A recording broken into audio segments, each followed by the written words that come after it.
Hello and welcome you all to our channel study to the point. दोस्तों, आज हम discuss करेंगे चंद्रयान 3 के बारे में।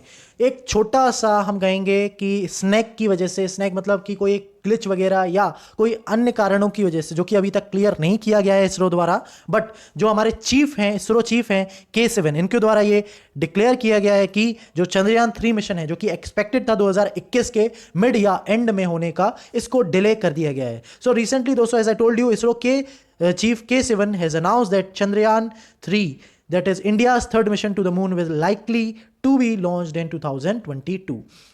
दोस्तों, इसके बारे में डिटेल में जानते हैं। मैं हूं, आप मेरे बारे में गो थ्रू हो सकते हैं। अगर आपको इस लेक्चर की पीडीएफ डाउनलोड करनी है तो आप हमारे टेलीग्राम के इस चैनल से डाउनलोड कर सकते हैं, प्लस इंस्टाग्राम और फेसबुक की इन आईडीज पे हमसे जुड़ सकते हैं अगर आपको डेली करंट अफेयर से जुड़े रहना है। दोस्तों, ये जो Chandrayaan 3 मिशन है, ये हमारा थर्ड या हम कहें सेकेंड अटेम्प्ट है लूनर सरफेस को सॉफ्ट लैंडिंग के थ्रू टच करना, सॉफ्ट लैंडिंग करना वहां पे। दोस्तों, हम सभी जानते हैं कि 2019 में और 2020 के शुरुआत में एक बुरी खबर आई थी देखने को, कि जिसमें हमारा जो Chandrayaan 2 मिशन था, उसका लैंडिंग पार्ट फेल हो गया था। So, Chandrayaan 3, it is almost repetition of the July 2019 Chandrayaan 2 mission in spacecraft configuration, the landing spot on the moon and the experiment to be conducted on the lunar surface। दोस्तों, Chandrayaan 2 mission के बारे में हम detail में बात करते हैं कि इसमें कौन कौन से कंपोनेंट थे। खुशी की बात दोस्तों ये भी है कि पूरा ये जो मिशन था, ये इंडिजीनियसली हमारे इंडियन साइंटिस्टों के द्वारा प्लान किया गया था, एग्जीक्यूट किए गए थे, बट कहीं एक ग्लिच की वजह से शायद वो उसको इसरो ने फिगर आउट किया है, और इस पे जो हमारे Chandrayaan 3 मिशन है, इस पे बहुत अच्छी तरीके से वर्क हो रहा है। सो Chandrayaan 2 mission was a mission to the moon on July, but it lander fail to reach the lunar surface. कैसे की भी करके लूनर सरफेस पे लैंडर पहुंचने में कुछ हमारे सिग्नल लॉस्ट हो गए थे और वो गिर गया था नीचे करीब 1-2 किलोमीटर ऊपर से। और साथ ही साथ दोस्तों, जो ऑर्बिटर है, खास बात यह है कि ऑर्बिटर अभी भी उसका एक्टिव है और अभी भी सही हम पे कम्युनिकेशन कर रहा है और हम पे सारी जो भी न्यूज़ है वहाँ की, वो अपडेट कर रहा है। सो दोस्तों, ऑर्बिटर, अगर हम इसके कंपोनेंट्स की बात करें, Chandrayaan 2 के कंपोनेंट्स के, तो इसका ऑर्बिटर था जो कि लूनर सरफेस और जो कि मून का लूनर सरफेस है, और इनके बीच में कम्युनिकेशन बैठाने का काम करने के लिए भेजा गया था। लैंडर का नाम दोस्तों था विक्रम, जिसने फेल कर दिया था सॉफ्ट लैंडिंग करने में। और इसके अंदर एक 6 पहिए वाला आर्टिफिशियल इंटेलिजेंट पावर्ड व्हीकल था, जिसे परफॉर्म करने थे different chemical analysis to know the moon lunar surface. और लॉन्चर था दोस्तों GSLV Mark 3 या MK3M1।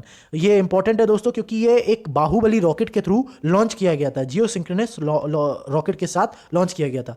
It is India's most powerful launcher to the date and has been completely design and fabricated from within the country. दोस्तों, अगर हम history के बारे में बात करें कि मून को अभी तक किन किन कंट्रीज ने सक्सेसफुली एक्सप्लोर किया है, कोई किस किस के ऑर्बिटर पहुंचे हैं अभी तक, तो ये कुछ इस तरह की टाइमलाइन होगी दोस्तों कि 1959 में जो सोवियत यूनियन था, उस समय जो हमारा रशिया था, ये टूटा नहीं था और एक सोवियत यूनियन के रूप में था। इसने लूना 1 और लूना 2 के नाम के फर्स्ट और सेकेंड रोवर भेजे थे मून सरफेस में। उसके बाद 7 अन्य जो नेशंस थे, 7 अदर नेशंस के द्वारा ये काम को संज्ञान दिया गया है, इसको पूरा किया गया है। और साथ ही साथ दोस्तों, जो US also sent the Apollo 11 mission to the moon. It sent 3 classes of the robotic missions earlier to it between 1961, 68 and after July 1969. And also दोस्तों, 12 American astronauts walked on the moon surface until 1972.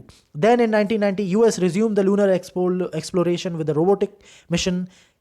ये जरूर याद रखिएगा दोस्तों, Clementine और lunar prospector के द्वारा 1990 में यूएस ने अपने लूनर एक्सप्लोरेशन को रिज्यूम करा था, मतलब दोबारा से शुरू किया था। और 2009 में एक नई सीरीज लॉन्च की गई थी रोबोटिक लूना मिशन में, लूनर रिकॉग्नाइसेंस ऑर्बिटर के नाम से और lunar crater observation sensing satellite के नाम से। इन 2011 नासा बिगेन आर्टेमिस। ये बड़ा इंपॉर्टेंट मिशन है दोस्तों, जिसका एक्रोनिम है दोस्तों acceleration, reconnection, turbulence, electrodynamics of the moon's interaction with the sun mission using a pair of repurposed the spacecraft। 2012 में दोस्तों gravity recovery and interior laboratory नाम का स्पेसक्राफ्ट भी मून की स्टडी के लिए भेजा गया था। Apart from the US, European space agency, Japan, China and India have also send its mission to explore the moon. Recently दोस्तों डेवलपमेंट देखी गई है चाइना के द्वारा। चाइना ने अपने दो फर्स्ट ही अटेम्प्ट में, या हम कहें फर्स्ट एवर लैंडिंग की है, 2 रोवर की चाइना ने 2019 में, जो कि मून के फार साइड में की है। सो दोस्तों ये आप हमारा वीडियो अगर आपको अच्छा लगा हो प्लीज़ लाइक करें, शेयर करें और कमेंट करके सुझाव ज़रूर दें। और दोस्तों हमारा चैनल को सब्सक्राइब करें और बेल आइकन को ज़रूर दबाएं। Thank you everyone.